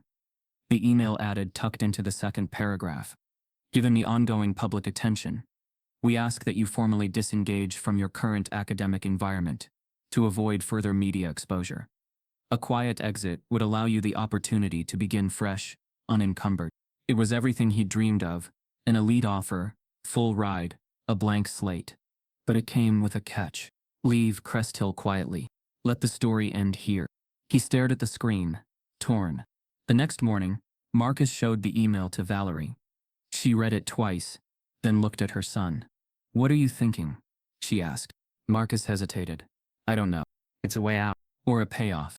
Valerie nodded. "They want your silence. Your story without the fight. The triumph without the truth." He exhaled. "But what if I want to move on?" "You're allowed to," she said gently. "You've carried more than anyone your age should. But just know, if you go now, you leave the door open for them to rewrite this however they want." He looked away. "What if I stay, and they still win?" She reached across the table, placing a hand over his. "Then we make sure the world sees that you stayed, that you chose courage. And if they still win, at least they had to work harder to do it." Marcus said nothing, but his eyes said everything. The offer leaked. A screenshot from the email somehow ended up on Reddit, then Twitter, then Instagram. Suddenly the debate shifted. Some called him spoiled, suggesting he should be grateful and move on. Others celebrated him, saying, "Even the Ivy League sees his worth. Why doesn't his high school?" Royston remained quiet publicly. But privately, his lawyer issued a statement, hinting that Marcus's ongoing media manipulation suggested a pattern of self-promotion rather than sincere academic interest. The insult didn't go unnoticed.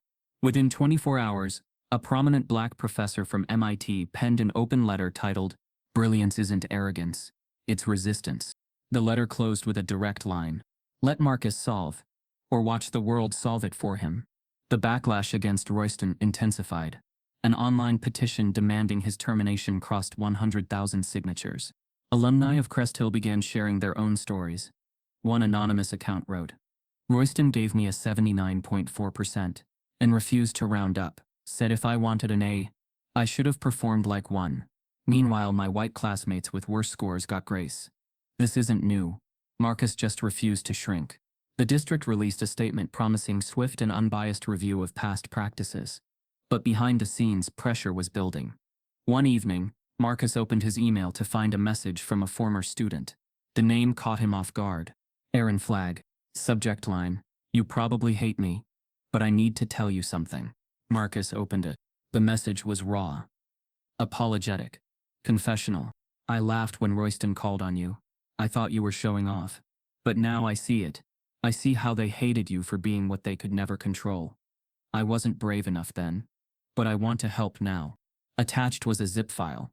Inside were scanned assignments, group chat screenshots, and student performance records. Things Aaron had quietly saved during his time in Royston's class. One screenshot showed Royston texting a colleague. Another Darnell situation, "Kids pushing too hard. Might need to adjust the curve." The implication was clear. Marcus wasn't the first, just the first to fight back this loud. As Valerie and Harper combed through the leaked files, Harper froze.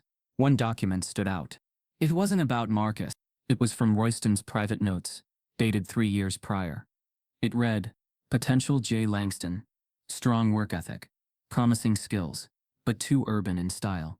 Needs polish before we push him forward." Langston was expelled the following semester. Marcus looked up from the file. Voice barely a whisper. "They've been doing this for years." Marcus Darnell stood in his room with the blinds drawn, the glow of his laptop casting long shadows across the floor. On the screen sat a message that had been forwarded to him twice, from the Ivy League University's admissions office, and again from their Office of Strategic Communications. The subject line read, "Full early admission offer. Conditional." It was a dream cloaked in fine print. Marcus read the message again, slowly this time, letting each word land like a pebble in still water. He could practically hear the careful phrasing, the legal precision hiding behind polished language. "As a condition of early enrollment and full scholarship, we respectfully request that the student disengage from all ongoing legal proceedings and refrain from further public commentary or protest activity related to the Crest Hill matter." The words "respectfully request" carried the weight of 1,000 closed doors. Valerie stood in the doorway, arms crossed, watching her son carefully. "They're not offering you freedom," she said quietly. "They're offering you silence." Marcus didn't speak right away. He just stared at the screen, the cursor blinking like it was waiting for him to decide what kind of man he wanted to become. "It's everything I worked for," he said finally. Valerie walked to his side. "And it's everything they want to steal from you. I'd be out of this mess. No more cameras, no more stares, no more whispers in the hallway. But at what cost?" He looked up at her, voice brittle. "Do you know how tired I am of fighting? Of waking up wondering what they're going to take from me next?" Valerie nodded slowly. "And do you know what they'll do if you give in now? They'll use your silence to write their version of the story. They'll tell the world you exaggerated, that the system worked, and you were just another boy who got lucky." She put a hand on his shoulder. "They're not giving you an opportunity, Marcus. They're buying the right to rewrite your pain." That night, Harper called. "I saw the offer," she said, cutting right to it. "And I've seen this before. It's not a scholarship. It's a settlement in disguise." "They didn't say I have to admit anything," Marcus replied, pacing the hallway. "They don't need a confession. They just need your silence." Marcus paused. "What if I want to disappear? What if I want to start over?" "Then you have every right to," Harper said gently. "But you need to know this. If you leave now, you won't be the only one who pays for it. The next black kid who dares to raise his hand will be walking into the same fire, and they'll point to you and say, "See? He left. It wasn't that bad." Sheik. Marcus closed his eyes. He had wanted so badly to escape, to climb out of the pit and shut the door behind him.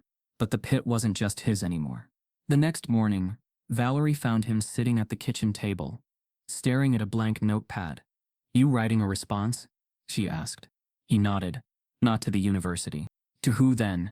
"To everyone." The school had announced a press day, a media reset, as the district PR consultant called it. Journalists from across the country were expected. The board, under national pressure, had agreed to a televised Q&A. They wanted calm. They got Marcus. He stepped to the podium just after noon, wearing a plain black sweater. No notes, no speech, just truth. "I was offered a full scholarship by a university that saw my value before my school ever did," he began. "But the offer came with strings, with silence, with conditions that told me my story was useful, until it became inconvenient." The room went still. "I was told that if I stopped fighting, I could start over. But I'm not interested in starting over. I'm interested in finishing what they tried to stop." He looked into the cameras. "So to the university, thank you. But I won't be bought. I won't trade justice for comfort. I won't leave quietly so others can stay comfortable." Behind him, someone started clapping. Then another. Then the room erupted. Back at Crest Hill, Royston watched the live stream from his office with the door closed. The applause rang through the speakers like a verdict. His lawyer called 10 minutes later. "We need to talk." Marcus walked out of the auditorium to a sea of reporters, microphones stretching toward him like a forest of reaching hands. But he ignored them. He walked straight to Valerie. She smiled, pride radiating in quiet waves. "You did it," she said. "No," Marcus replied. "I just finally said what they were afraid to hear." Social media exploded again. Let Marcus Solve trended for a second time, but now it had new momentum. Videos of his speech went viral. Editorials hailed him as the student who refused to sell his voice. Colleges still emailed, but now they came without condition. For the first time in weeks, Marcus slept through the night. But the next morning brought a new surprise. Valerie opened the front door to find a thick manila envelope on the porch. No return address.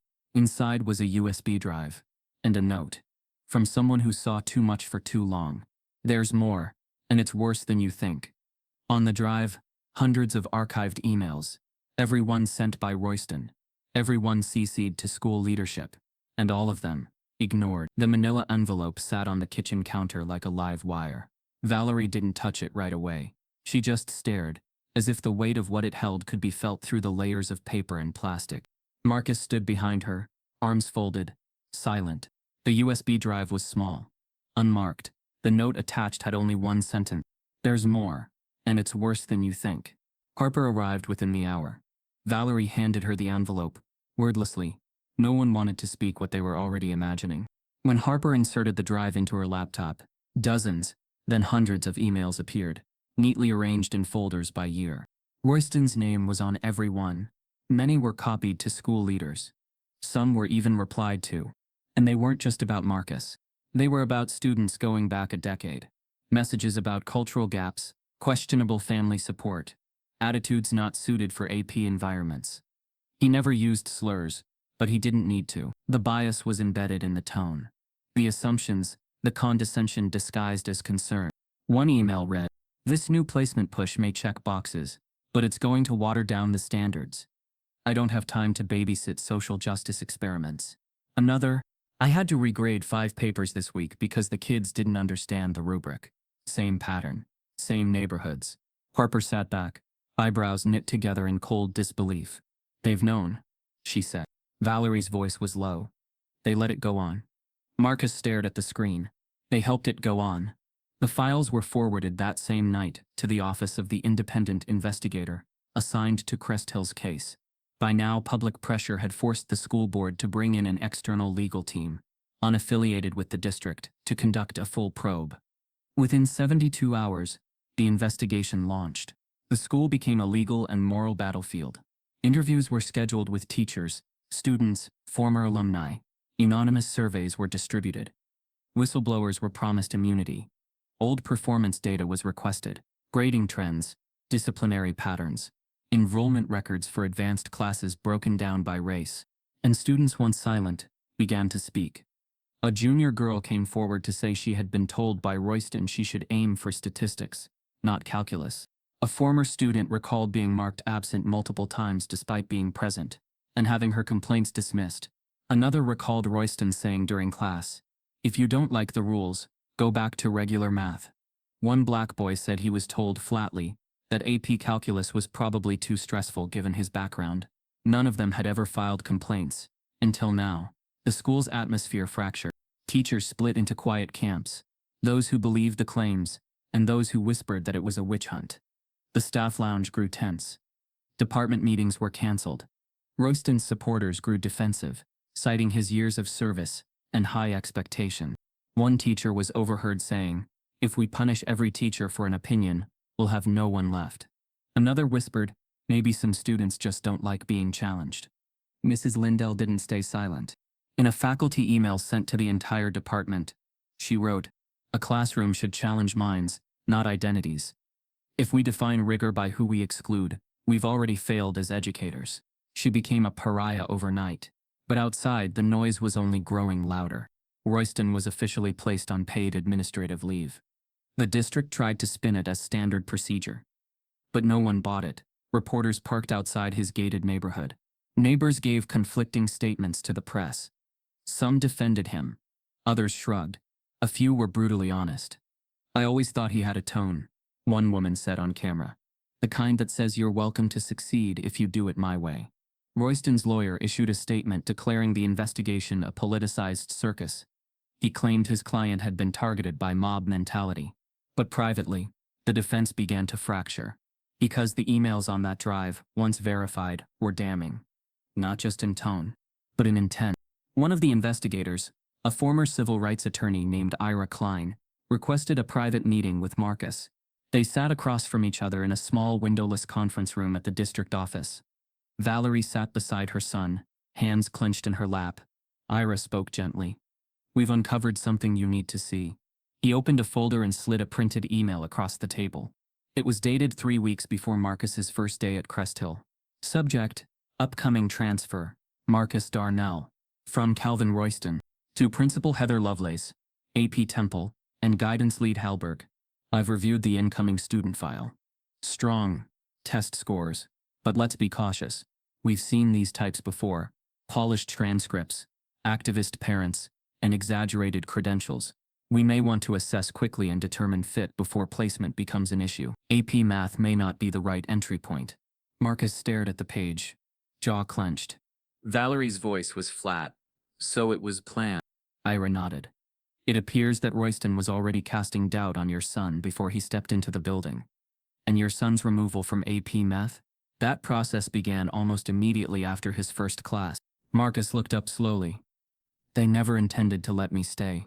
Outside the district office, a small crowd had gathered. Supporters held signs again. Students who had once feared retaliation now gave interviews, their faces blurred, their voices steady. One clip aired that evening on local news. "I thought I was the only one. Now I know I wasn't. And I hope Marcus knows. He didn't just speak for himself." Valerie and Marcus returned home to find 3 letters in their mailbox, all from different colleges, all full scholarships, none with conditions, and one handwritten note at the bottom of a typed offer. "Thank you for teaching the country what excellence really looks like." But Marcus didn't smile. Not yet. Not until justice meant more than offers. Not until truth became accountability. That night, Harper received a confidential tip from a district employee. The tip came with a file, an unreleased internal memo from a school board meeting held 2 years earlier. The subject? Concerns regarding equity placement policies. In the margins, handwritten in red ink next to Marcus's future middle school zone. "Let's keep certain types from flooding the advanced tracks. It won't be good optics if they start outperforming the legacy kids."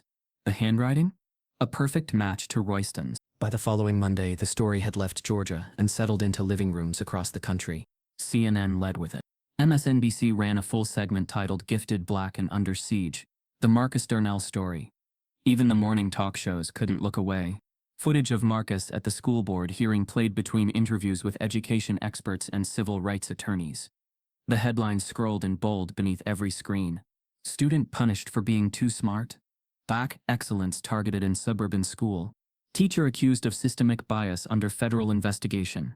The public had seen stories like this before, but never this clearly, never this documented, never with a face like Marcus's staring down the system in a pressed shirt, a calm voice, and eyes that carried generations of injustice. The effect was explosive. By midweek, a national town hall was announced, broadcast live across 3 major networks, titled Beyond the Grade Race, Bias and the Classroom. It would be held in Atlanta. The guest list included civil rights leaders, policymakers, educators, and at the center of it all, Marcus Darnell. Valerie didn't want him to go. "You don't owe them another piece of yourself," she whispered the night before. Marcus sat at the edge of his bed, staring at the press pass they'd mailed him. "This isn't about owing. It's about finishing what I started." She didn't argue. She just held his hand. "You speak your truth," she said, "not theirs." The town hall was set in a high school gymnasium, retrofitted for the broadcast lights, cameras, and a stage framed by 2 massive screens, looping footage of Marcus walking through the Crest Hill halls. He stepped onto the stage in silence. The room erupted in applause. He nodded politely and sat next to Valerie. On the other side, civil rights icon Reverend Linton Hayes adjusted his glasses and leaned in with quiet reverence. "You've started something that can't be undone, son," he said, just before the cameras rolled. The moderator, a sharp-tongued anchor named Nina Torres, opened the discussion. "We're here tonight not just because a student was punished. We're here because that punishment revealed something many in this country already knew, but few could prove, that brilliance in the wrong skin is still considered defiance." She turned to Marcus. "Let's start with the question everyone asks. What did you do wrong?" Marcus didn't hesitate. I raised my hand. The audience sat stunned. The silence between his words did more than any speech. "I didn't cheat. I didn't disrupt. I just solved a problem. And the moment I did, I became one." Nina turned to Valerie. "As a mother, how did you respond to your son's suspension from AP classes?" Valerie's voice didn't shake. "I fought. Because I knew this wasn't about math. This was about control." They didn't question his answer. They questioned the right of a boy like him to be right in front of the wrong people. Reverend Hayes leaned forward. "And that, ladies and gentlemen, is the heart of it." He faced the camera. "For years our children have been asked to outperform while being underestimated. To excel without making others uncomfortable. Marcus did what they said they wanted. He achieved. And for that, they tried to erase him." The panel went on for an hour. Testimony from other students, from educators in other districts, from policy analysts, citing data that showed Black students in gifted programs were more likely to be punished, demoted, or removed without cause. Every segment deepened the wound and widened the audience. Twitter erupted again. "Let Marcus solve" trended for a 3rd time. But this time, another tag rose with it. "Reform the rubric." The conversation had moved beyond Marcus. He had become the catalyst. Meanwhile, Royston's defenders were running out of room. One conservative media outlet attempted to frame him as a victim of cancel culture, airing a segment titled "Respected Educator Silenced by Woke Agenda." But the response was swift and brutal. Former students flooded the comment section with first-hand stories. One posted scanned assignments with notations like "Keep it simple," written next to complex responses from Black students. A parent released a voicemail from Royston years earlier saying her daughter was better off focusing on fundamentals instead of chasing college-level fantasies. Even faculty who had once stayed silent were beginning to break. In an anonymous op-ed for the local paper, one teacher wrote, "We saw the signs. We chose comfort over confrontation. And in doing so, we allowed a predator of potential to roam our classrooms unchecked." The district scrambled, and in Washington, D.C., the Department of Education was watching. 3 days after the town hall, an official letter was delivered to the Crest Hill School Board and the superintendent's office, stamped with the seal of the United States Department of Education. It read, "Formal notification of federal inquiry, violation of Title VI of the Civil Rights Act." The letter cited evidence of systemic racial discrimination in student placement, grading trends, and faculty conduct. It noted the files uncovered during Marcus's case, the testimony from multiple students, and the verified correspondence implicating faculty bias. In bold at the bottom of the page, "Failure to comply with this investigation will result in federal sanctions and potential loss of funding." The news broke live on air. Reporters outside Crest Hill High nearly shouted into their microphones, "The federal government has entered the fight. Inside the school, panic settled like dust. Principal Lovelace received a letter and locked her door. AP Temple began deleting emails. And the superintendent's office called an emergency meeting. Because this wasn't just about Marcus anymore. This was about every student who had been quietly redirected, discouraged, or disappeared from the honors track because someone like Royston decided they didn't fit the environment. Marcus watched the news that night in silence. He didn't smile. He didn't cry. He just said, "They can't hide anymore." Valerie put her hand on his shoulder. "You didn't just survive this, baby. You exposed it." And still something inside him stayed quiet. Because he knew there was still more. More stories. More names. More systems pretending they weren't built on exclusion. The next morning, Valerie opened their mailbox to find an envelope. Official, sealed in gold. It wasn't from a college. It was from the Department of Education. Inside was a subpoena. Not for Royston, not for Lovelace, but for Marcus.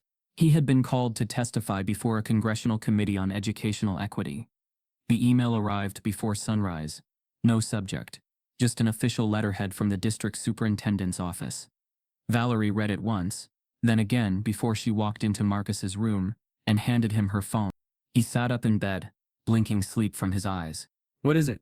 She didn't speak. She just waited. He read in silence. Effective immediately, Mr. Calvin Royston is hereby terminated from his position at Crest Hill High School for conduct inconsistent with the district's ethical and professional standards.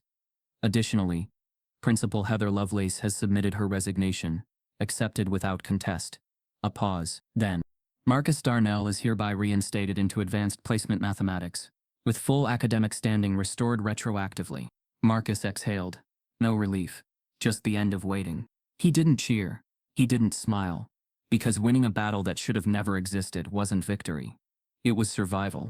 That same morning, the superintendent held a press conference on the front steps of the district office, flanked by board members and legal counsel. She announced sweeping reforms that had been drafted overnight, under pressure from the Department of Education's ongoing investigation. Effective immediately, she declared, our district will institute a racial equity review of all advanced placement admissions, create an external audit committee to oversee grading bias claims, and require anti-bias training for all staff, including administrators. The microphones buzzed as questions flew from reporters. Is this an admission of wrongdoing? Will the district compensate families impacted by Royston's tenure? How did this go unchecked for so long? The superintendent answered each one with scripted precision. But the real answers were already written, between the pages of Marcus's ordeal. Inside Crest Hill, the atmosphere shifted like a wind had swept through its halls. Royston's classroom door was locked and dark. His name had been scraped from the schedule. Students who once sat silently, now whispered with disbelief. The wall that had protected his authority for decades had cracked overnight, and no one wanted to admit they helped hold it up. Mrs. Lindell stood at her whiteboard, erasing the day's lesson plan with trembling hands. She turned to her students, most of them stunned by the whirlwind they just lived through. History isn't made on battlefields, she told them. It's made in classrooms, when someone refuses to be erased. Marcus returned to school 2 days later. No cameras, no press. He walked through the halls like he had on his first day, backpack over one shoulder. Eyes ahead, silence wrapped around him, like armor. Only this time, the silence meant something different. This time, the eyes that watched him weren't doubting. They were remembering. He entered room 3, the classroom where it all began. And there, on the whiteboard, written in clean black marker, were the words, "Let Marcus solve." No one knew who wrote it. No one erased it. He took his seat, and this time, when the bell rang, the world didn't fall apart. It moved forward. Later that week, Marcus received a letter in the mail. It wasn't from a college. It wasn't from a news outlet. It was from the National Science Foundation. They had seen his story, read the articles, watched the hearings, reviewed his academic records, and independent submissions. The letter was formal but personal. In recognition of your academic perseverance, integrity, and demonstrated excellence, we are awarding you the Future Minds Fellowship, full tuition, living stipend, and research mentorship through undergraduate and graduate studies. Attached was a handwritten note from one of the senior scientists. You've already solved more than equations. Now it's time to build. Marcus held the letter in his hands for a long time. It was everything he'd dreamed of. But all he could feel was exhaustion. That night, Valerie found him on the back porch. The wind was cool. The stars hung low. "You okay?" she asked, easing into the chair beside him. He nodded. Yeah. But she could tell he wasn't. He stared out into the dark. "I thought I'd feel proud." She waited. "I thought after all this I'd feel something good." "You don't?" "I feel tired. Not of the fight. Just of the fact that I had to fight at all. That to be seen, to be believed, I had to survive a war. Just to prove I belong in a room I already earned my place in." Valerie's eyes watered. "I wanted them to see my mind," he whispered. "Not my resistance." She reached over, took his hand. They saw both, and they needed to. The next morning, a package arrived. Large, padded, no return address. Inside was a glass award. Simple, elegant. Etched into it were the words, "Marcus Darnell, for redefining what a student can be." Beneath it, a letter from a coalition of teachers around the country. It read, "You gave us courage. We are changing our classrooms because of you." That afternoon, Harper knocked on their door, holding an envelope. It had the Department of Education seal. Marcus opened it. Inside was a formal letter. "Dear Mr. Darnell, you are hereby invited to testify before the United States House Subcommittee on Education Equity, as part of our national hearing on discriminatory practices in gifted programs." Valerie gasped softly. At the bottom of the page, date, March, location Washington, D.C., status confirmed witness. Marcus stared at the letter, expression unreadable. He thought of the boardroom, the classroom, the hallway where his locker was defaced, the girl who laughed when he solved the problem, the principal who told him protocol mattered more than fairness. He thought of every test he passed while being doubted, every smile he wore to survive, and the classroom door that once closed behind him, like a trap now wide open, for everyone to see. As Marcus folded the letter and placed it on the table, his phone vibrated. A new message, from an unknown number. Just one line. "They're not done. And this time, it's not just about you." Attached, a scanned email, from a neighboring school district. Subject line: "Let's review our placement strategy before we get a Darnell situation."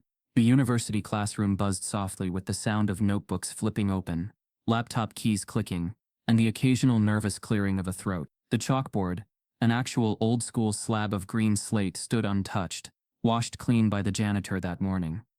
It hadn't seen real use in years. Most professors used smartboards now, but not Dr. Marcus Darnell. He entered the room like a man walking into a living memory. Slightly older, still soft-spoken, still precise in movement, measured in tone.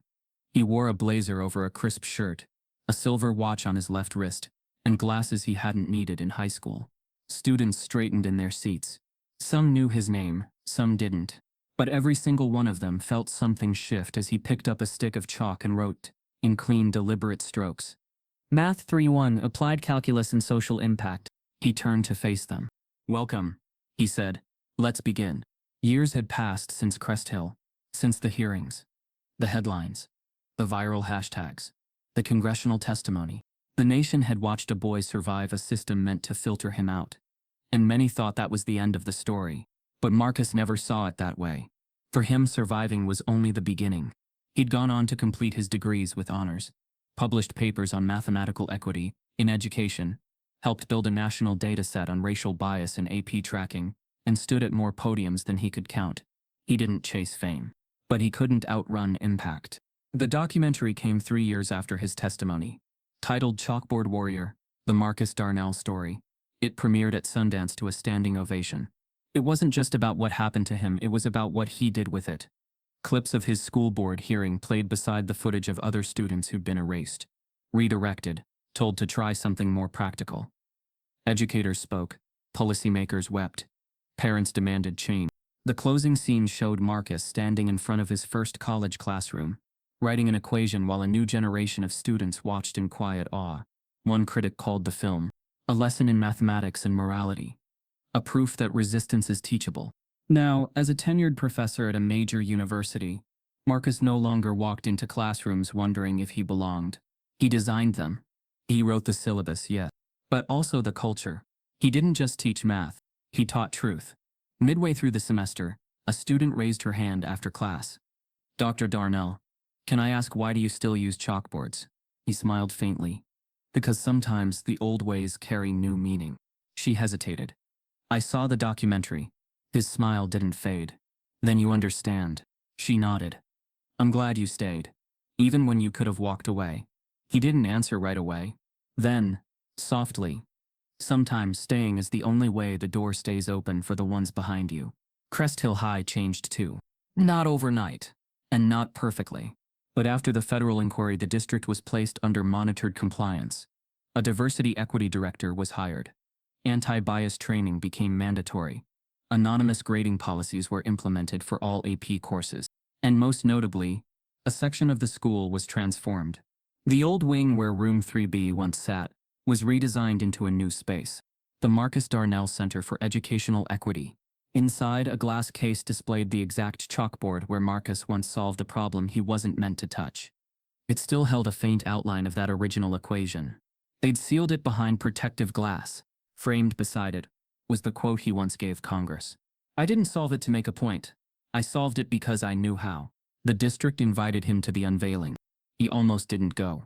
But Valerie told him, sometimes healing means standing in the same place, but taller. So he went. And when he stood in front of that chalkboard again, older, wiser, unbroken, he didn't speak. He just placed his hand on the glass, then turned and walked out. His students often asked him what it felt like to become a symbol. He'd always answer the same way. I never wanted to be one. But since they made me one, I try to make it mean something. One year, during an orientation event, he stood in front of hundreds of new students and said, math is not neutral. Numbers don't care who solves them, but people do. Equations may be colorblind. Systems are not. He paused, then added, you're not just learning calculus. You're learning how to solve boldly. In every room. Years into his professorship, Marcus received a letter from a small high school in Mississippi. A black student had been denied access to an honors course despite testing in the 96th percentile. The student's older sister had watched Chalkboard Warrior and reached out. Within days, Marcus wrote a letter on the boy's behalf. The school reversed its decision. Justice sometimes traveled by mail. Every year, Marcus hosted a lecture called The Intersection of Intellect and Identity. He used math as a metaphor. One variable can change everything, he'd say. You move one number, and the entire function shifts. Injustice operates the same way. Change one assumption about race, about value, and the outcome transforms. Students lined up afterward to talk. They didn't just ask about integrals. They asked about courage. And every time Marcus would say, courage isn't solving the problem. It's showing your work when you know they're hoping you fail. One fall semester during office hours, he received a visitor he hadn't expected. A former classmate from Crest Hill, Jalen. They hadn't spoken since graduation. Jalen smiled nervously. I saw you on PBS. You wore the same expression you had in 10th grade, like you were calculating something bigger than anyone knew. Marcus laughed. Glad I looked consistent. They talked for nearly an hour. At the end, Jalen pulled a folded photo from his pocket. It was them years ago, in front of their old school. Marcus shook his head. Feels like another life. It was, Jalen said. But you dragged some of us into this one. That night, Marcus walked through campus under the glow of lamplights. A flyer on a bulletin board caught his eye. Black STEM Student Union presents Decoding the Classroom, a roundtable on race, rigor, and representation. He smiled. Legacy was not about being remembered. It was about being repeated. One afternoon, years into his career, Marcus was teaching a particularly difficult lesson on multivariable integration. He moved across the chalkboard in quiet rhythm, explaining each step with clarity. Then he paused, sensing something. The room was quiet, focused, and then from the back row a hand went up. A young black student, tall, confident, holding a calculus textbook tight to his chest. Marcus froze. For a second, the room dissolved. The years, the battles, the board meetings, the audits, the humiliation, the headlines, the handcuffs placed not on wrists but on minds. All of it led here. He smiled. Go ahead, he said, gesturing to the front. The boy stood, walked to the board, and took the chalk. Not timid, not apologetic, just ready. And as he started solving boldly, publicly, Marcus watched, not with fear, but with peace. Because finally the cycle had been broken. The student wasn't the exception anymore. He was the beginning. As the class ended, and students began to file out, Marcus returned to his desk, A note had been left there, folded, handwritten. He opened it. You taught me math. But more importantly, you taught me how to show up. JL. He turned it over. Another message scribbled on the back. P.S. I plan to teach next. Hope that's okay. So many students like Marcus are silenced before they're ever seen. Their genius buried beneath someone else's doubt. Their truth called disruption. Their pride called arrogance. But silence doesn't protect them. Truth does. If you believe no child should have to prove their worth just to be treated fairly, type yes. If you believe in justice, subscribe if this broke your heart.